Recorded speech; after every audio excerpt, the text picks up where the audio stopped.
దేవుని ఘనమైన నామమునకు ఘనత కలుగునుగాక.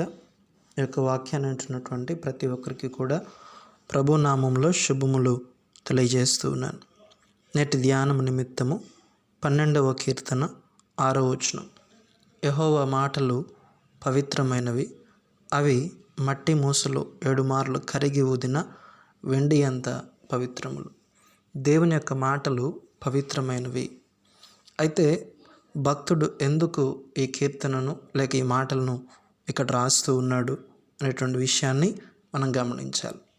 ఈ కీర్తనలో మనుషుల మాటలకు దేవుని మాటలకు వ్యత్యాసాన్ని తెలియజేస్తూ ఉన్నాడు.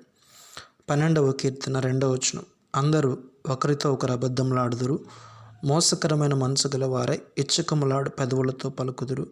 యెహోవా ఇచ్చకములాడు పెదవులన్నిటినీ, బెంకములాడు నాలుకలన్నిటినీ కోసివేయును. అయితే దేవుని మాటలు పవిత్రమైనవి. అవును, మనుషులు ఈరోజు ప్రతి ఒక్కరూ కూడా అబద్ధములాడేటువంటి మాటలు, ఇచ్చకములాడేటువంటి పెదవులు, ఇచ్చకములతో కూడినటువంటి మాటలు పలుకుతూ ఉన్నారు. అంతేకాకుండా గర్వములతో మా పెదవులు మావి, మాకు ప్రభు ఎవడని వారు అనుకుందరు. ఇటువంటి పరిస్థితుల్లో దేవుని యొక్క మాటలు ప్రత్యేకంగా ఉంటూ ఉన్నాయి. ఇవి మనకేం తెలియజేస్తూ ఉందంటే, మనుషుల మాటలు నిన్ను ఆదరించవు, మనుషుల మాటలు నీకు బలాన్ని ఇవ్వవు, మనుషుల మాటలు నీకు ఎట్టి పరిస్థితుల్లో కూడా ప్రయోజనకరం కావు. ఎందుకనంటే అవన్నీ ఇచ్చకపు మాటలు. దేవుని మాటలు మాత్రమే నీకు ప్రయోజనకరమైనవి. ఎందుకనంటే అవి పవిత్రమైనవి అని చెప్తా ఉన్నాడు. అందుకనే 19వ కీర్తనలో కూడా మనం గమనించినట్లయితే దేవుని యొక్క మాటలను దేవుని యొక్క వాక్యముగా తెలియచేస్తూ అక్కడ ఏ రీతిగా అంటాడు.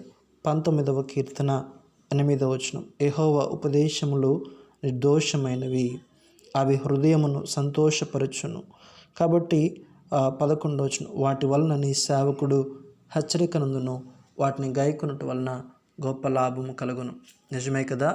పవిత్రమైనటువంటి మాటలను మనం గైకుంటేనే మనకి లాభం కలుగుతూ ఉంది.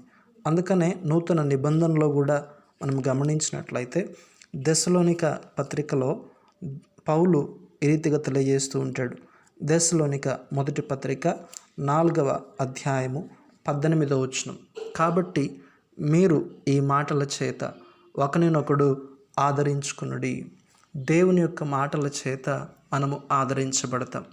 కాబట్టి దేవుని యొక్క పవిత్రమైనటువంటి మాటలు మాత్రమే మనలను పవిత్రపరచగలవు అనేటువంటి విషయాన్ని ప్రభు మనకు తెలియచేస్తూ ఉన్నాడు. అంతేకాకుండా మరొక మాటను కూడా మనం గమనించినట్లయితే లోకంలో ఉన్నటువంటి వారందరి యొక్క మాటలు అబద్ధములుగా, ఇచ్చకపు మాటలుగా ఉన్నాయి.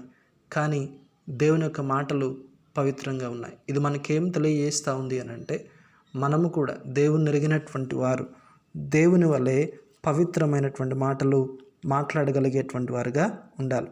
అవును, దేవుణ్ణి ఎరిగినటువంటి వారు ఈ రోజున ప్రతి విధమైనటువంటి అపవిత్రమైన మాటలను విడిచిపెట్టాలి. ఎఫెసీ పత్రిక 5వ అధ్యాయం 4వ వచనం. కృతజ్ఞతా వచనమే ఉచ్చరింపవలను కానీ బూతులైనను, పోకిరి మాటలైనను, సరసోక్తులైనను ఉచ్చరింపకూడదు, ఇవి మీకు తగవు.